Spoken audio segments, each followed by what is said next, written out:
Versa Podcast.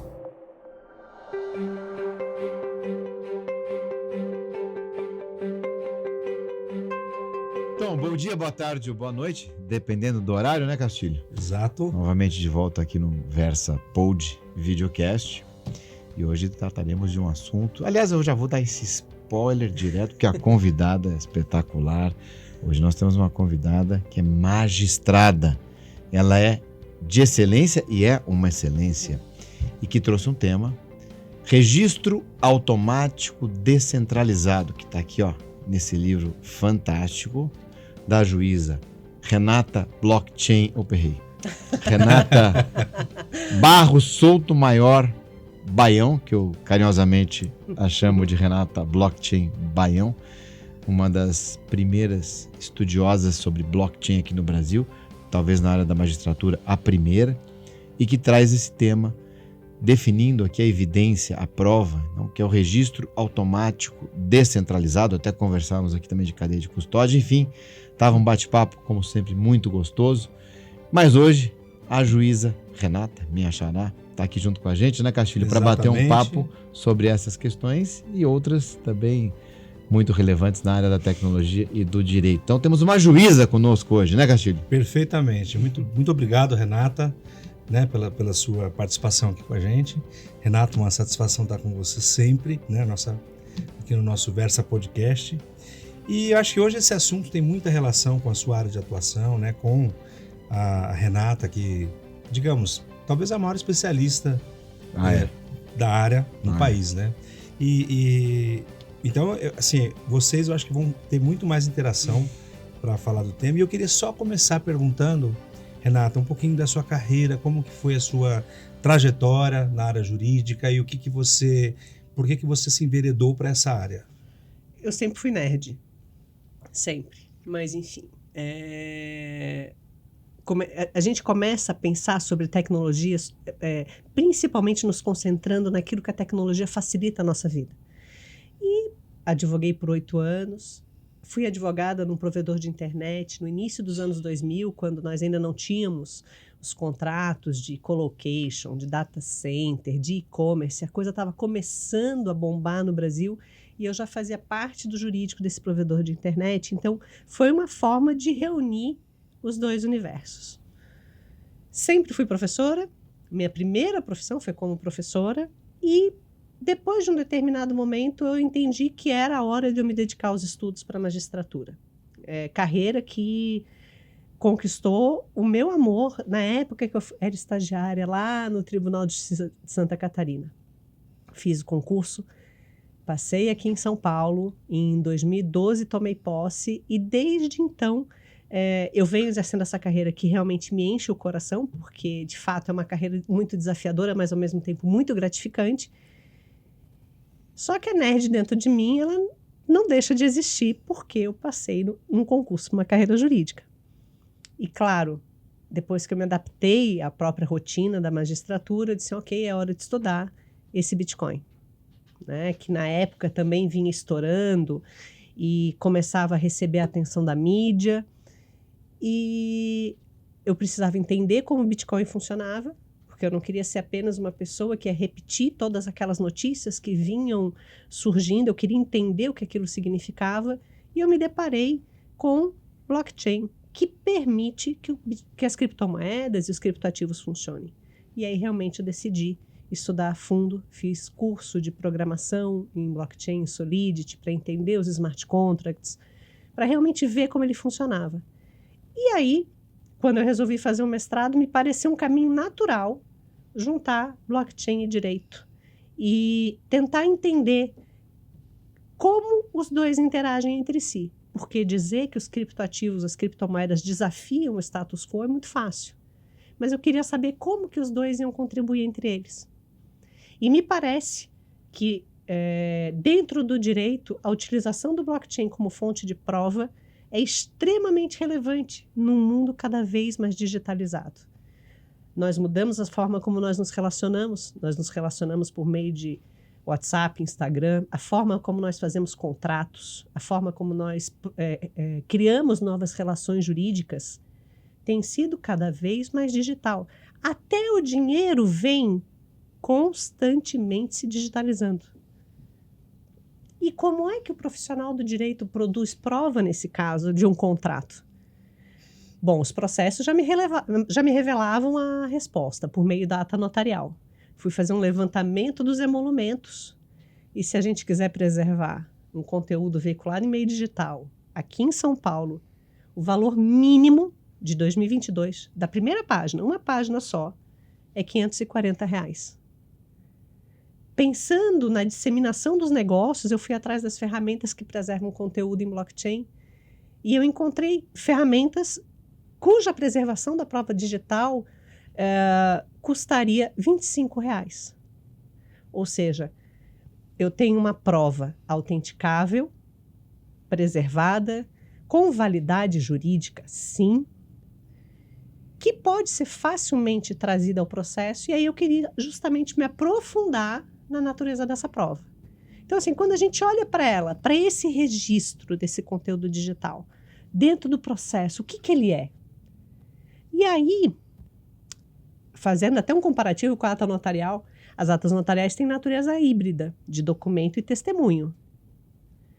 Bom, a prova em blockchain pode ter também natureza híbrida, de documento, ainda que digital, e testemunho. Mas esse testemunho ele não é humano. Ele é um testemunho matemático, porque ele é fruto de um cálculo matemático, e ele é descentralizado, porque ele está em rede. Então, ele está permanentemente preservado, ele é imutável, autenticável e mais. Na China, nós já temos sentenças que utilizam blockchain. O Tribunal Popular Chinês criou uma ferramenta e mais de 2 bilhões de provas foram preservadas na China em blockchain. É impressionante. Renato, deixa eu perguntar uma questão. Bom, está explicado, né? De Floripa. Floripa já naturalmente tem uma tendência tecnológica. Sim. Advogada de provedor de internet naquela época da conexão de escada. Exato. Né? Ainda, em que a gente usava o KD, né, para buscar o Alta Vista. Alta Vista. Das antigas, né? Então isso acabou estimulando, né, você. Sim. Mas o mais interessante é que ela foi para essa área muito específica, ainda muito restrita, mas que vai expandir, sem dúvida, e daqui a Sim. pouco todo mundo vai estar falando de blockchain, porque é algo aberto, né, público, ao mesmo tempo fechado do ponto de vista do uso da matemática, da criptografia, fechado entre aspas. Isso. E que serve não apenas, como você colocou, para plataformas de criptomoedas, mas alguns blockchains, né, especialmente o Ethereum, né, que serve para preservação de documentos, que é o que você está explicando. E nessa linha, para a gente deixar aqui, vamos desmistificar algumas questões aqui. O que vem a ser o blockchain que preserva documentos? Por exemplo, o que é um blockchain Ethereum? É uma rede? É um sistema? É alguém que programou? Né? Tem a história do Nakamoto, né? Satoshi Nakamoto. Do Satoshi Nakamoto, que tem gente que diz que não existiu, tem gente que fala que está preservado no blockchain, que não está, enfim. Conta pra gente, o que é um blockchain? Bom, você falou de Satoshi Nakamoto, e assim, quando vocês me pedem para falar sobre blockchain, eu posso passar horas a fio. Vocês tomem muito cuidado com esse tipo de pergunta, porque assim, eu não sei quanto tempo disponível vocês têm, mas quando a gente olha para blockchain, conceituar blockchain é muito difícil. Por quê? Porque a gente tem que escolher um enfoque para esse conceito, certo? O termo blockchain vem de um artigo lá da década de 90, que se propunha a criar um carimbo digital de tempo em documentos digitais.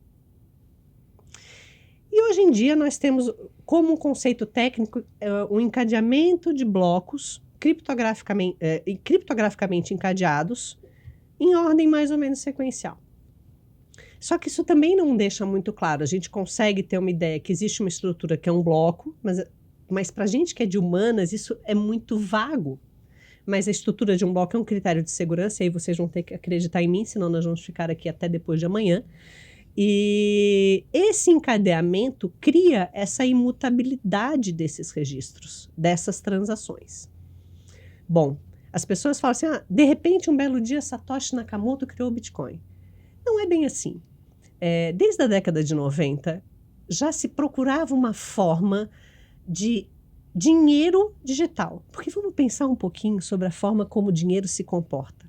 Se eu entregar uma nota de R$100 para você, Ricardo, você não precisa saber quem eu sou, você não precisa saber de onde eu venho, você sabe que esse valor que eu estou transferindo para você custa aquele valor de face. Você sabe que R$100 representam R$100, você não precisa confiar em mim. Você não precisa ter meus dados, você não precisa ter as minhas informações.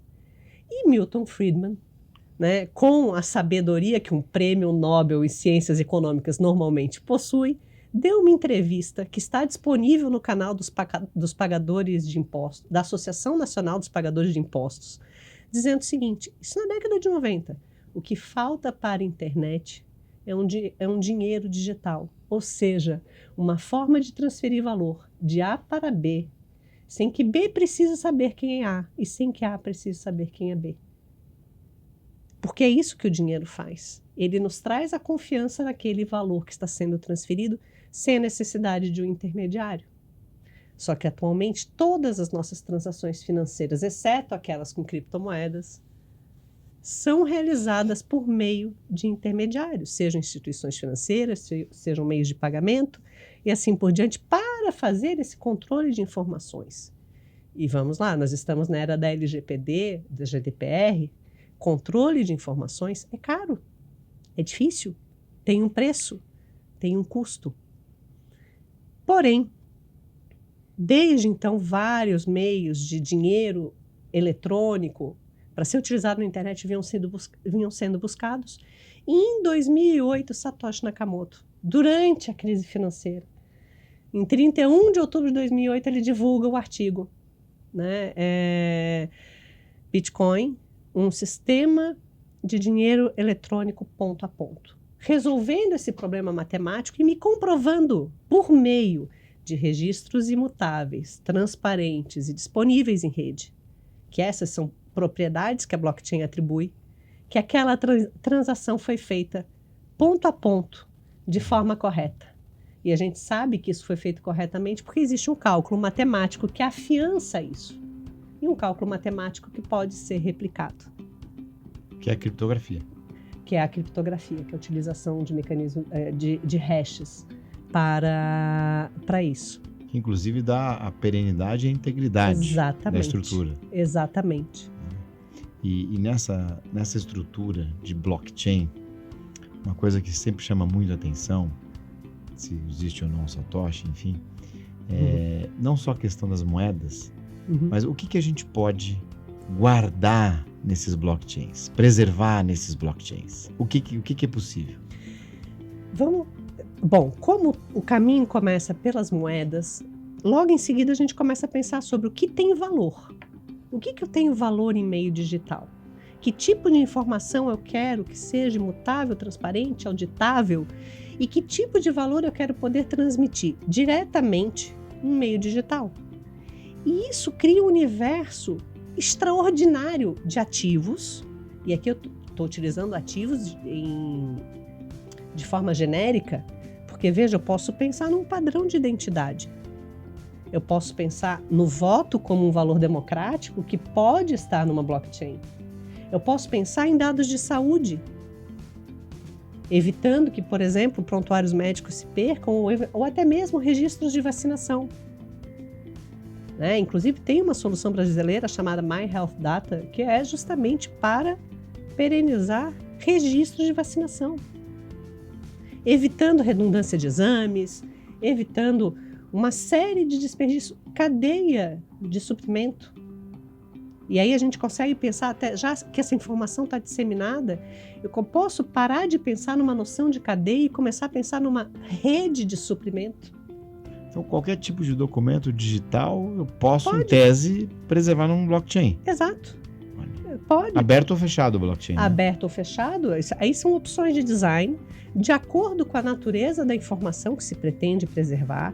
Então, se é uma informação sensível, se eventualmente não se deseja que essa informação seja compartilhada ou acessível a qualquer pessoa, se não se deseja que qualquer pessoa altere a transferência desse ativo ou interaja com esse ativo, é possível configurar. Então, nós estamos diante de uma solução, de uma forma de realizar negócios, processos e preservação de conteúdo que é extremamente nova, extremamente valiosa e muito mais barata do que os nossos meios centralizados. Você fez a comparação, inclusive, né, com o Exatamente. preço da ata notarial. E só, Castilho, mais uma pergunta. Eu paro. Eu prometo que eu não pergunto mais. É com você. Quando nós registramos algo no blockchain, em tese até pelo processo matemático, né, da criptografia, aquilo fica lá, eu não tenho mais como tirar. E aí tem aquela discussão, LGPD, direito à exclusão, etc. alteração do dado. Como é que fica essa questão? Eu sei que você tem uma solução interessante, né? Vamos lá. Nem no direito é assim, né? Nem é tudo sempre, nem tudo é nunca. Só que nós precisamos pensar realmente em termos de estruturação de design. Não adianta. Você vai colocar um dado desprotegido em qualquer rede, sem tomar qualquer segurança? Não, nem a LGPD te diz para fazer isso.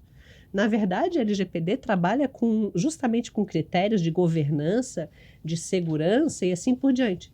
Se a própria LGPD, que não fala nada sobre redes distribuídas e descentralizadas, e nem precisaria falar, diz, olha, você precisa tomar cuidado e pensar no que você vai fazer com esse dado. Se ela chega e te recomenda, olha, conheça o fluxo dessa informação dentro da tua estrutura organizacional, quanto mais se você vai utilizar uma ferramenta que a torna permanentemente registrada e com critérios de imutabilidade e transparência. Agora, veja só, eu preciso trabalhar só com uma blockchain? De repente, não. Eu posso trabalhar com redes paralelas. Eu posso ter a informação em uma rede e o registro em outra. E bastar que eu autentique esse registro. E aí, o convite que eu costumo fazer para as pessoas é o seguinte, olha, talvez agora eu esteja dando poder para o titular do dado fazer aquilo que ele realmente quer com a informação dele. Por quê? Ele poderia simplesmente excluir a informação que permite a autenticação na rede do controlador. Só que aí ninguém quer. Talvez, né, não seja interessante, talvez numa economia fundada em dados isso não seja interessante para o controlador. Mas que hoje nós já conseguimos pensar nisso? Já conseguimos. Nós temos formas de criptografia, criptografia zero knowledge, que também nos permite criar mecanismos de identidade e identificação que não disponibilizariam o dado e também não impediriam a realização de negócios. Mas aí talvez não haja tanto interesse, por enquanto ainda, no desenvolvimento dessas soluções. Mas que existem meios, existem. A gente tem que parar para pensar. Um pouquinhozinho, a gente chega lá. Castilho, enquanto eu preparo a pergunta para o ChatGPT aqui, tá contigo. A gente tem esse quadro. Né? Instituímos o quadro, né? Pergunta do ChatGPT. Então vamos lá. O ChatGPT, eu vi uma matéria de que ele está criando um novo sentimento. Você viu isso? Eu vi. O nome é... É com M. Eu vi a reportagem. Bom, o Renato vai fazer a pergunta do nosso chat. E o que você acha em relação ao ChatGPT? Eu acho extraordinário. E para onde ele vai? Bom, o que eu penso do ChatGPT é uma solução extraordinária e todos deveriam aprender a utilizá-la, entender as suas limitações, entender os riscos que ele envolve, porque ele não responde tudo corretamente. O primeiro objetivo dele é conversar. É por isso que ele se chama chat. Né? Então, ele é conversador. Então, ele foi criado para realmente conversar com você. Só que esse mecanismo de conversa nos faz pensar que as respostas que ele nos dá estão sempre corretas. E isso não é verdade. Renato, por exemplo, tem muita gente usando o ChatGPT para fazer contrato. Sim. Me elabora um contrato, coloca os dados, ele pergunta qual objeto, qual o prazo, enfim. Isso. E ele escreve o contrato. O mesmo vale para, sei lá, um artigo científico, até onde vai esse trabalho, né, que hoje ele é humano. A gente não tem... Eu vou ser bem sincera com você. Na minha opinião, é inevitável. a integração da inteligência artificial aos nossos processos e procedimentos humanos. Eu falo processo aqui, não processo judicial, Sim. mas naquela sucessão de tarefas diárias que a gente precisa cumprir e que o profissional do direito precisa cumprir, a integração da inteligência artificial era inevitável. Não era uma questão de ser, era uma questão de quando. Só que a pergunta que eu faço é, ok, o ChatGPT, ele elabora um contrato, elabora. Quem é o ser humano maior, capaz e responsável da relação que você estabelece com o ChatGPT? É o profissional do direito. Então, ele deve sim utilizar o ChatGPT, mas dentro do conhecimento dele, ele deve corrigir os erros, ele deve avaliar os riscos, ele deve analisar aonde estão as falhas, porque o ChatGPT não vai responder necessariamente de forma correta a todas as perguntas que ele fizer. Eu mesma testo bastante o ChatGPT nesse sentido. O ChatGPT inventa artigos de lei, de resolução. ele tira... Dá vontade, você está me trollando, dá vontade de responder. Você está de brincadeira, né, ChatGPT? Você já usou o ChatGPT em sentenças? Não, ainda não usei o ChatGPT em sentenças, mas veja, a pergunta que eu faço é, por que não? Por que não? Por que não? Por que não? Porque, veja, e aí vamos colocar um panorama do Poder Judiciário para as pessoas, porque os doutores conhecem, né? Nós temos 78 milhões de processos. 78 milhões de processos. É inviável trabalhar com 78 milhões de processos, 18 mil juízes no Brasil inteiro. Então, é um número extraordinário. São 60 mil funcionários, né, servidores. É um número extraordinário, é uma carga invencível de processos. Só a Justiça Estadual de São Paulo tem 20 milhões de processos em trâmite. É o maior tribunal do mundo, né? O maior tribunal do mundo, para 2.600 juízes. Então, a pergunta que eu faço para os senhores é, por que não? Porque a atividade do juiz não pode ser automatizada. Não, espera aí, a minha atividade ela já é automatizada. Em algum nível porque as petições são digitais, o processo ele é todo digital, ele já tem as etapas que ele deve percorrer, tem os modelos, inclusive, que devem ser utilizados para dar maior eficiência ao processo, com emissão automática de documentos e assim por diante. Por que eu não posso utilizar outros recursos de automação supervisionados? Por que não? E se isso dá mais produtividade, mais assertividade, é claro. Quase que uma obrigação. Não, eu não, como eu falei, eu não vejo motivos para nós, de repente, não utilizarmos uma ferramenta. Pesquisa, né? Conteúdo, que vai aumentar a celeridade. Que é um dos grandes problemas hoje, né? Exato. O direito perece. Exato. Quando entregue. Como é que é? A justiça intempestiva não é justiça? Sim. Então, com 78 milhões de processos, se eu posso utilizar uma ferramenta que eventualmente tornará a prestação jurisdicional mais rápida, por que não? Mas porque tem que supervisionar. Tem. E nós temos juízes para isso, nós temos profissionais para isso, do mesmo jeito que, por que o advogado não pode utilizar ferramentas que vão acelerar o trabalho dele? Ele deve fazer isso, porém, de forma supervisionada. Lembrem-se, existe um humano responsável por aquilo por trás. Aliás, um abraço para o Fernando Tasso, também grande juiz, né? Colega aqui da Renata, fantástico também. Profissional extraordinário. Juiz digital tecnológico, os dois juntos aqui, olha, fazem a rede aqui, fica super cripto. Mas, resposta, fiz 2 perguntas aqui para o ChatGPT, foram 2. Primeiro, eu perguntei aqui para que servem os blockchains. Foi uma pergunta interessante, exatamente o que você falou, mas olha que interessante. Blockchains ou correntes de blocos em português são sistemas distribuídos que permitem a criação de registros permanentes e seguros de transações e informações. Eles são compostos por uma rede de computadores, ele fala de nós, né? Que armazenam um registro compartilhado e público de cada transação validada pela rede. Então é um testemunho automático, né? Descentralizado, matemático, não automático, matemático. Os blockchains são usados principalmente e tem 4 itens. Então, primeiro, registrar em transações financeiras, as criptos, né? certificarem a autenticidade e legitimidade de documentos digitais, garantindo sua integridade e rastreabilidade, preservação, proporcionarem maior transparência em processos eleitorais, que você colocou aqui, ó. Olha isso. Garantindo a legitimidade e o resultado do processo, que é uma questão de tempo, né? Da gente ter essa utilização. E, por fim, oferecerem uma plataforma descentralizada para as empresas desenvolverem e fornecerem tecnologias e serviços, ofertando maior segurança e eficiência ao mercado. E aí eu vou encaixar aqui também os contratos inteligentes, que não são fáceis, né, de serem feitos. É uma questão que a gente vê muito falando por aí, mas só a Renata, que eu conheço, que faz um contrato inteligente em 2 minutos, né? Mas o ChatGPT também faz. Olha aí. Vamos, só vai ser para fazer aqui, ó. Essas reservas. Precisa de uma revisão de um profissional. E outra, quer fazer um teste? Porque todo mundo Vamos. fala, porque o ChatGPT vai quebrar, não sei o quê. Selecione esse texto dessa resposta, manda para o Dr. Ricardo. Dr. Ricardo, o senhor coloca no seu ChatGPT e pergunta assim, esse texto foi produzido pelo ChatGPT? Ele vai responder que foi.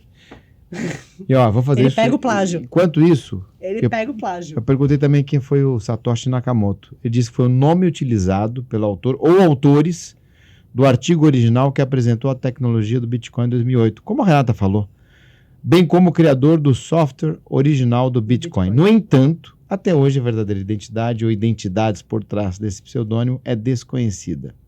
Muitas pessoas e empresas já foram apontadas como possíveis Satoshi Nakamotos.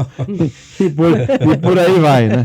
Mas eu vou aproveitar e vou perguntar aqui do contrato inteligente, vamos ver o que faz e vou encaminhar para ti também. Tá bom. Mas é interessante, né? Outro dia eu usei, eu achei que o texto estava muito bom, né? Estava muito certinho, e eu coloquei na ferramenta. Ele falou que havia uma possibilidade daquilo ter vindo do ChatGPT. E aí, quando você tem a possibilidade, você pode até provocar um pouquinho, né? Olha, isso aqui não é ChatGPT, não? Né? E ver o que acontece. Deixa eu perguntar aqui sobre os contratos inteligentes. E eu já perguntei algumas coisas também, por exemplo, sobre os estoicos. Ele escreve, ele traz os conceitos, ele traz as definições, mas no final, por exemplo, ele colocou assim que estava ligado ao carnaval também. Acho que teve alguma escola de samba que teve esse tema. E aí ele trouxe. Ele trouxe. Então, esse é o cuidado. Talvez a ferramenta deve se aperfeiçoar, né, Renato? Até acho que porque ela foi disponibilizada para teste. Então, ela ainda, digamos, não é o fim do... Nós vivemos o mundo dos testes hoje, né? Tudo beta. Tudo versão beta, né? Pois é, impressionante. Pois é. Na verdade, nós estamos sendo testados, né? Ele falou que pode ajudar aqui a fazer um contrato inteligente, né? E aí fala de um programa, etc. E é comumente utilizado onde? Em blockchain.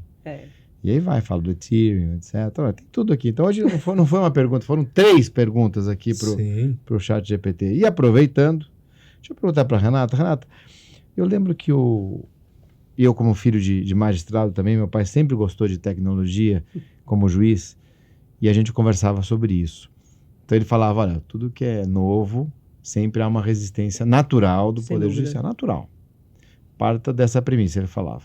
E eu lembro da primeira sentença que foi impressa numa impressora matricial, o tribunal não aceitou. Depois, acho que foi na segunda ou na terceira que começaram a aceitar, teve resistência. E eu tive o privilégio, né, de trabalhar com o Luiz Flávio Gomes, saudoso Luiz Flávio Gomes. Acho até que eu já falei aqui em outro podcast, mas como estagiário na 26ª Vara Criminal. E um dia ele teve uma ideia e falou, olha, nós vamos colher um depoimento do Carandiru usando, na época, era o videotexto. Isso era 93 para 94. O videotexto era uma espécie de rede conectada do Estado, com uma conexão, acho que era protocolo IP, mas era muito lenta, e era ponto a ponto. Era uma espécie de EDI, né? Electronic Data Interchange, que era como a gente chamava. E foi feita essa comunicação, um detido, né, um preso lá do Carandiru falava, aquilo era convertido em texto e transmitido para a vara. E assim foi feito, com a presença do advogado no local, etc. Depois, obviamente, e ele já adiantava, falou, o tribunal deve anular isso, mas tem que ser dado o pontapé inicial. Hoje nós temos aí, né, quantos atos processuais feitos de forma digital, inclusive videoconferências, etc. e daí por diante. Então, nesse contexto, e até perguntei para ti, né, se você já tinha usado, e a gente evoluiu na conversa, não é que eu já não usei, nós temos que usar, e eu também acho que isso é bom, é positivo, né, para a magistratura, para o direito como um todo. Já existe hoje uma maturidade maior, maturidade não, mas uma expectativa já maior do judiciário no uso dessas novas tecnologias? Ou seja, o cenário hoje ele é mais perceptível, ele é mais receptivo para novas tecnologias? Olha, comparando, inclusive, assim, 2012, eu não vou nem até a década de 90, nem no início dos anos 2000, quando eu comecei a advogar, trabalhando com tecnologia, mas eu posso dizer que, comparando, inclusive, com 2012, existe, sim, essa receptividade. Na semana passada, inclusive, o tribunal publicou no Diário de Justiça uma autorização para que aqueles que tivessem interesse em desenvolver robôs, funcionários dentro da estrutura do tribunal, que poderiam fazê-lo com algumas limitações, evidentemente, né? A publicação especifica quais são os casos, justamente para estimular essas iniciativas que possam reverter positivamente para o bom desenvolvimento da atividade judicional. O ponto da resistência, né, ela não é deliberada. Nós sabemos que a adoção de novas tecnologias ela não vem indene de riscos. E quando a gente pensa na prestação jurisdicional, nos efeitos que a prestação jurisdicional produz, existe uma necessidade de avaliar os riscos até ao próprio exercício do direito. Então, por exemplo, a utilização de recursos novos, há comprometimento ao exercício do direito de defesa, não há. Os sacrifícios que são feitos se justificam, dadas as circunstâncias, ou não se justificam. Só que, claro, a gente tem uma ansiedade, porque quando a gente identifica o potencial e a gente quer fazer uma boa entrega para o jurisdicionado, é lógico que a gente já começa a imaginar o mundo como ele pode ser e como a gente gostaria que ele fosse. A verdade é que poder entregar uma prestação jurisdicional que venha a avaliar aquele direito que é questionado em juízo, que é posto à apreciação, é o objetivo de todos os magistrados do país. Se a tecnologia pode nos ajudar nisso, por que não? Então, se é por que não, quais são os riscos dessa tecnologia? E aí vamos endereçar esses riscos para adotá-las. Não é mesmo? Porque a ideia não é arriscar direitos, pelo contrário, é consolidar direitos dentro da noção exata do que aquela tecnologia pode nos trazer. Então,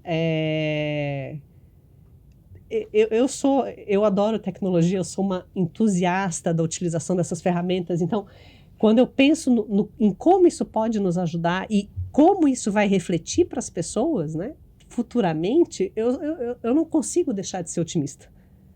Embora eu tenha plena noção das dificuldades, eu não consigo deixar de ser otimista. Que bom, né?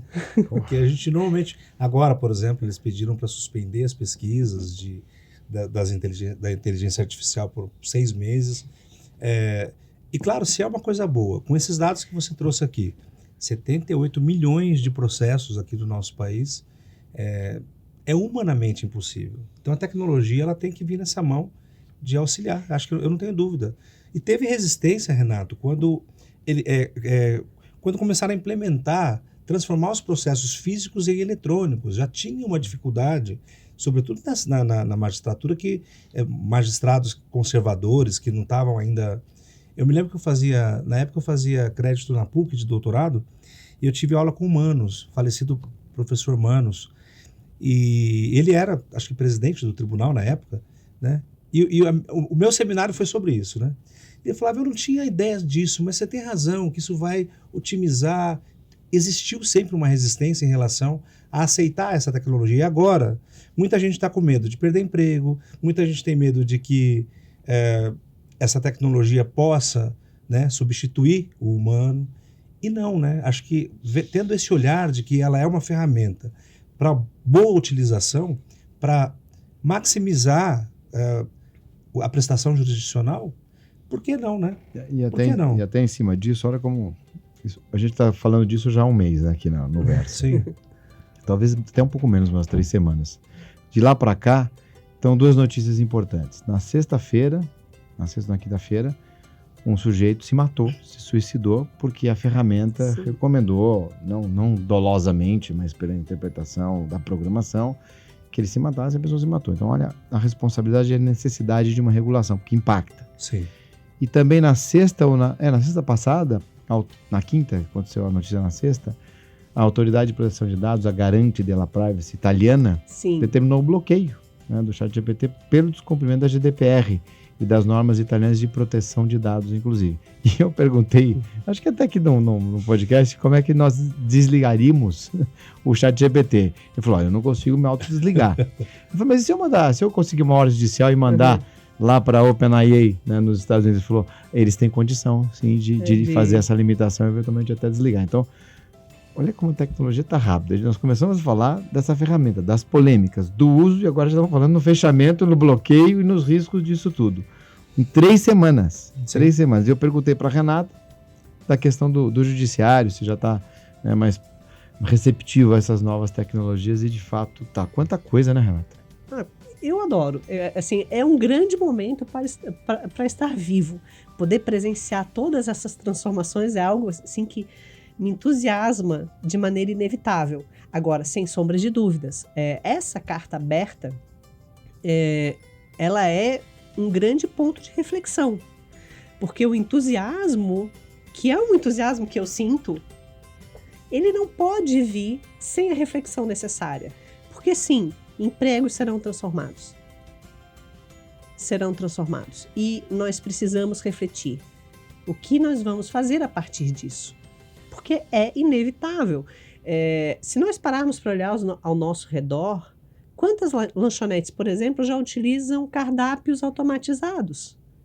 Isso representou uma redução do número de contratações de atendentes nessas lanchonetes para receber pedidos? Sim. Não é produto de uma inteligência artificial, mas é produto de uma Tecnologia. de uma evolução tecnológica. Então, Tem até o garçom robô, né? exatamente. No mercado você também tem lugares que você mesmo passa a tua... Você não tem tantos atendente. itens você mesmo passa. Tem uma né? loja no Itaim que não tem mais atendente. Né? Em Jurerê É. também. Também, olha. Não tem mais atendente. Então, nós precisamos sim pensar sobre isso. Nós precisamos pensar sobre os conflitos éticos que nós vamos enfrentar. E outra, nós precisamos pensar em ser humanos mais éticos também. Regulados até. A lei tem que vir com força. Entende? Sim. Qual é a visão de mundo que nós queremos e o que nós queremos construir? Porque eu também não acredito em uma ferramenta que se utiliza sozinha. A faca, ela não sai voando na mesa para atingir alguém. Né? Mas o que nós fazemos disso? Então, essa é uma pergunta que nós também precisamos responder dentro da integração da inteligência artificial, sem ignorar o potencial e a grande vantagem que ela vai trazer para nós. Né? Estava preparando uma apresentação e aí eu fui pedir o direito de uso de uma imagem. Ao invés de eu parar e escrever o e-mail, eu disse, ChatGPT, escreva para mim, por favor. Meus 5 minutos se transformaram em 30 segundos. Você otimizou. O que me impede de repente, utilizar uma ferramenta que vai me facilitar a vida?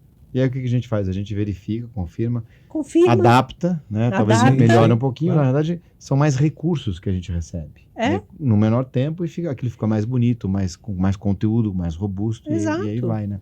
Mas eu lembrei de um vídeo do Elon Musk, em 2017, que está circulando novamente, em que ele fala que a inteligência artificial vai realmente mudar essa questão de algumas profissões, empregos, etc. E ele traz uma reflexão interessante, econômica, dizendo, olha, nós vamos ter aí alguns milhões de pessoas que não vão, segundo ele diz naquele vídeo, que não terão o que fazer, então elas receberão automaticamente uma remuneração para não fazer nada. Isso é o que ele pensa. Do ponto de vista econômico, você citou inclusive Friedman, eu fiz economia, lembrei dos livros, e até da própria curva de Phillips na época. Na época não, existe ainda. De onde virá essa receita? Porque uma tese, eles entendem que a inteligência artificial vai baratear as coisas, mas eu não estou conseguindo encaixar ou entender economicamente como isso vai acontecer para gerar aquela receita para a pessoa não fazer nada. Se é que ela não vai fazer nada mesmo, que eu tenho dúvidas. Há uma outra corrente que defende o seguinte, na verdade é o contrário. Né? Talvez haja um freio no desenvolvimento da inteligência artificial. Por quê? Porque o mercado precisa consumir. E se não tiver aquela receita, não posso automatizar tudo, porque se eu automatizar tudo, eu não vou ter o recurso, eu não vou ter o consumo. Sim. E aí, se eu não tiver o consumo, como é que fica? Então, temos aqui forças econômicas começando a nascer aqui, trazer algumas questões polêmicas. Aproveitei para registrar isso aqui. Estamos chegando no finalzinho. Mas já... Né? Foi rápido, né? Aqui é rápido. Muito rápido, né? muito rápido. Mas o verso é isso, porque o que acontece? A gente tem um projeto aqui, que na verdade é um projeto que eu estou pensando aqui agora, espero que o Castilho avalize, que a gente, de tempos em tempos, nós vamos convocar novamente os nossos convidados. Fazer um checkpoint. Para fazer uma atualização, um checkpoint, etc. Olha, aqui são 40 minutos, né, Castilho? 40, 45 numa... meio tempo. É muito rápido, né? Meio tempo, para voltar. Por isso que nós trazemos um recorte de um tema que, claro, como você mesmo colocou, a gente poderia ficar aqui o dia todo falando de blockchain, que você tem um conhecimento que... sabe quando você perguntou o que é blockchain, né? Ela explicou, o ChatGPT também trouxe uma... ainda não tenho plena convicção do que é o blockchain ainda, mas... Pensa no meio de registro. No meio de registro, que é o que se faz num cartório. Pensa no meio de registro. Você vai e registra um documento no cartório. Isso. Porque essas dúvidas, e eu tenho recebido feedback aqui do nosso programa de muitas dúvidas que para nós são coisas comuns, que é do nosso dia a dia, mas as pessoas que nos veem não sabem. Então hoje eu tenho certeza que você trouxe um nível de informação muito importante, relevante para muita gente, né? Mas eu queria aproveitar, Renato, para fazer aquela pergunta que um pouco diferente, né? Você que é magistrada, nós que operamos o direito, quero te perguntar uma questão que atormenta o homem desde sempre, desde Aristóteles até os contemporâneos, né? Sobre a justiça, porque Aristóteles ele já falava que a justiça pode ser dar a cada um aquilo que é seu. Isso para mim não é justiça, isso é obrigação. É seu, é seu. Um dos estudiosos mais recentes foi o Amartya Sen, que é um economista, foi Nobel de Economia porque criou o IDH. Também tem um livro importante sobre uma ideia de justiça. E mais recentemente, Michael Sandel, que é o professor de Harvard. Professor de Harvard, um discípulo até, né, do John Rawls. John Rawls é que trouxe uma ideia sobre a distributividade da renda, né, que tem muito na mão de uns em detrimento de outros que têm tão pouco. Então é isso que cria injustiça. Aliás, injustiça a gente sabe identificar com facilidade. A gente vê todo dia injustiça, né? Justiça social. Renato, o que é a justiça para você?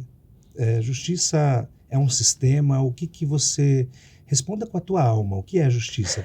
Responda com a minha alma. O que é a justiça? Isso. Algo que eu escolhi para viver. Isso. Eu posso passar a tarde inteira falando sobre isso também.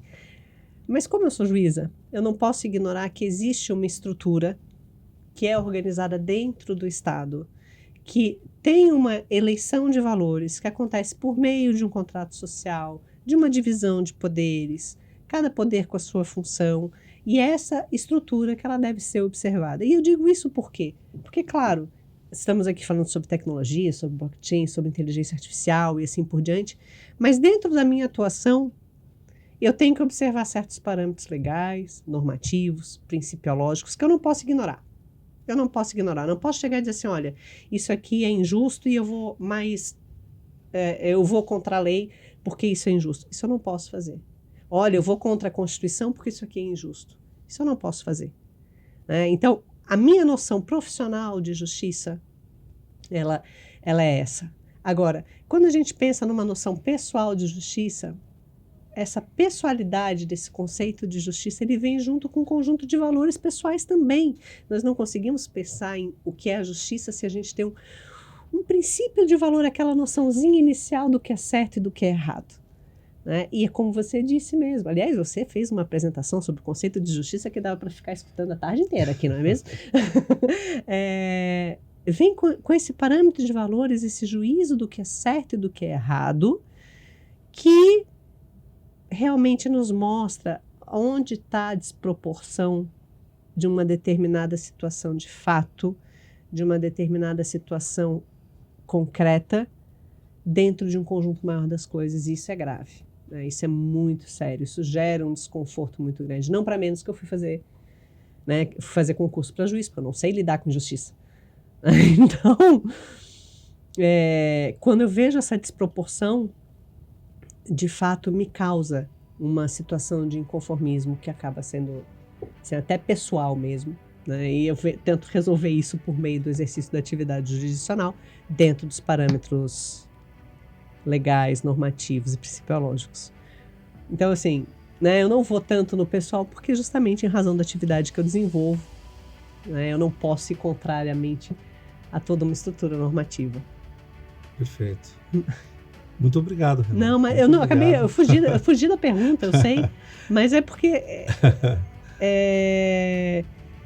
certas convicções pessoais não podem ir contra uma estrutura, né? É porque eu venho da filosofia, então na filosofia a gente consegue explorar temas que são subjetivos, né? São totalmente subjetivos, rebuscados. Acho que discutir justiça, tanto é que a gente vem de tanto tempo. O homem tem a justiça como objeto, né? E justiça, para além de uma palavra pesada, inclusive, que a gente fala Tribunal de Justiça, Justiça do Trabalho, justiça é uma palavra pesada. Outra. Vou fazer justiça. Então, o que é justo? O que é justo? A justiça é justa? O que é justo? Aí poderia ir... É quando a gente pensa, o que é justo? O justo é preciso? Né? O que é justo? Esse justo, existe um grau de precisão nesse justo? Esse grau de precisão, ele admite uma flexibilização para mais ou para menos? Não, parece que não. Parece que aquilo que é justo não comporta realmente uma flexibilização. Dentro do dar a cada um o que é seu, quem diz o que é de cada um? E quem diz o que é seu? Quando a gente começa a refletir sobre esse conjunto do que é justo, se 5 é justo, 6 é injusto? Se o 6 é injusto, de quem é esse 1? Isso quer dizer que no dar a cada um o que é seu, nessa noção aristotélica, esse 1 está sendo tirado de um terceiro, então cada injustiça corresponde a outras injustiças ainda maiores. Quando a gente pensa a virtude está na medida da ética Nicômaco, nós entramos novamente numa noção de o que é essa medida. E é por isso que eu me socorro de critérios que são, né, que são exteriores, que são coletivos, que fazem parte de um contrato social, que eventualmente pode e deve ser questionado, para, dentro de um contexto maior, estabelecer o que é esse justo? O que é essa medida? O que é o dar a cada um que é seu dentro dessa concepção de medida certa? Olha, é uma discussão que vai longe. Não, e a busca pela justiça, ela será eterna. Eterna. É uma questão até bíblica, né? Sim, sim. De você tentar fazer a justiça, né? Fazer o que é correto. Exato. Eu gosto de citar a Bíblia, primeiro porque eu sou cristão, e segundo porque é um livro que nos traz respostas e princípios objetivos. Exato.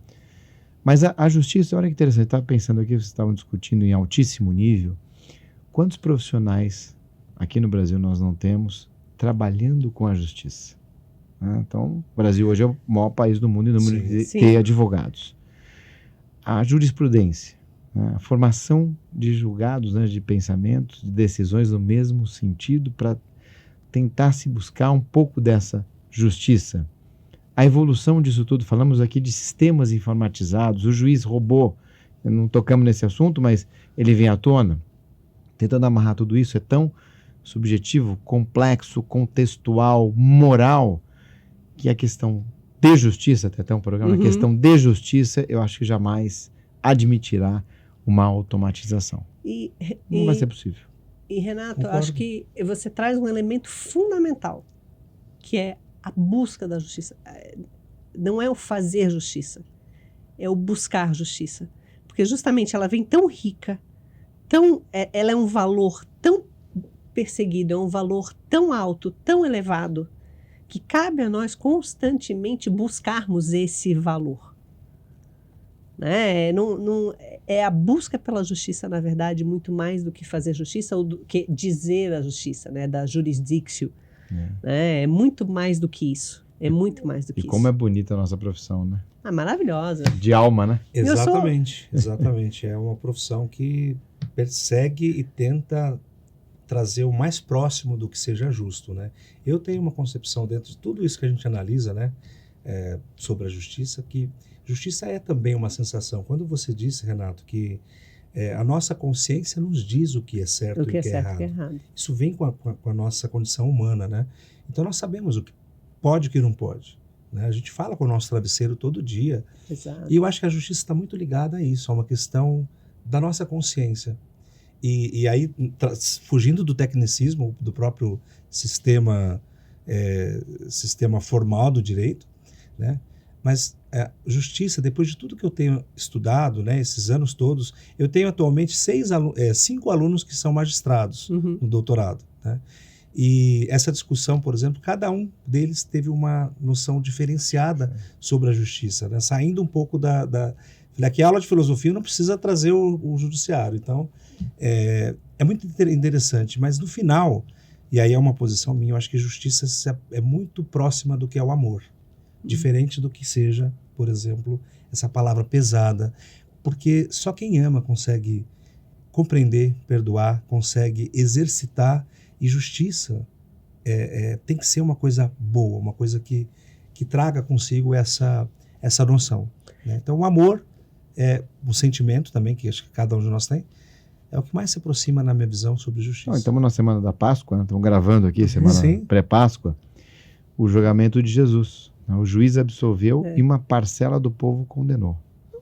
Deixa no ar, né? Aproveitar para desejar uma feliz e abençoada Páscoa a todos. E já vou aproveitar aqui para agradecer a nossa querida Renata por estar aqui com a gente. Em breve volta, né? Volta, poxa, já fica aqui obrigada. O convite. Já está aceito. A simpatia e também esse conhecimento todo, né? Um grande presente. Já está aceito. Nossa, que prazer enorme, que honra poder estar aqui compartilhando meia dúzia de ideias. Renato, fala mais um pouquinho só para finalizar do livro, né? Acho que nós já falamos, mas o livro da Renata, que é uma beleza de tema, acho que... Reforçando aqui, Blockchain como fonte de prova. Eu não conheço nenhum livro da área jurídica, aliás, da área jurídica escrita por uma magistrada tratando com tanta profundidade esse assunto, que nesse momento pode ser ainda um pouco técnico, mas eu tenho certeza que muito em breve o tema blockchain vai permear quase todas as transações, ações humanas e daí por diante. E eu vejo no meu dia a dia, que é direito digital, nós preservamos 99% das evidências em blockchain, inclusive pelo preço também. Então essa é uma questão de aceitação, disseminação, a cultura que está sendo formada para a sociedade para a utilização disso. Temos as cripto, temos a preservação, temos a automação, temos registros e, acima de tudo, temos o testemunho matemático descentralizado para justificar isso, né, Castilho? Perfeitamente. Um conceito que a gente nunca mais esquece. É longe de mim querer continuar a discussão, né? Mas falando da questão da tradição e assim por diante, os entrevistados durante a minha pesquisa, muitas pessoas disseram, olha, às vezes a gente tem receio de que o judiciário não venha aceitar a prova em blockchain, por isso que a gente prefere a ata notarial. Olha que interessante, existe esse aspecto. Eu parei, juro que eu parei. Eu falei que eu podia falar o dia inteiro sobre isso. A gente estava caminhando para o fim e eu estou reabrindo a discussão, né? Mas para ver como existe realmente esse processo, exatamente como você tinha apontado, Renata, né? Do questionamento da transformação, né? De como às vezes a gente precisa de algo que nos dê segurança. E com a minha pesquisa foi exatamente o que eu tentei fazer. Olha que interessante, né? Só para a gente reativa um pouquinho, mas enfim, trazendo um pouco também do meu dia a dia. Essa dúvida existe, né? Olha, vamos evitar uma discussão a mais, né? Para garantir a eficácia daquela prova naquele processo. Mas eu devolvo o questionamento com uma pergunta. Mas existe essa discussão a mais? Porque nos casos que eu tenho na prática, em que a gente registra blockchain, essa discussão não surge. Não existe, não vem. Talvez pelo momento, imaturidade, desconhecimento, enfim, mas os processos estão andando. E as decisões estão encampando isso. Já temos penhora, né, de criptomoedas e daí por diante, informações para corretoras. Onde é que está o sujeito, quanto que ele tem, quanto que ele não tem. Então não é mais só o Bacen, né? Agora muitas vezes o ofício vai para as principais, pelo menos corretoras de cripto e daí por diante. E assim vai sendo formado. E se for, e é o que eu sempre disse, inclusive na minha tese lá de 2001 de documento eletrônico, uma questão mais processual. Exato. Vamos discutir a dúvida? Ok, então isso aqui, vamos para a perícia. Vamos discutir processualmente se tem validade, se Perfeito. não tem, profundidade ou não, e daí por diante. E aí vai ficar bonito o processo. Vai demorar um pouquinho mais, mas vai ficar robusto. Fica né? bonito, fica bonito. Renata, muitíssimo obrigado. Nossa, obrigada. Ricardo Castilho, mais uma vez aqui no Obrigada, Versa. Obrigada. Até a próxima. Mesmo. Até a próxima. Até. Até breve.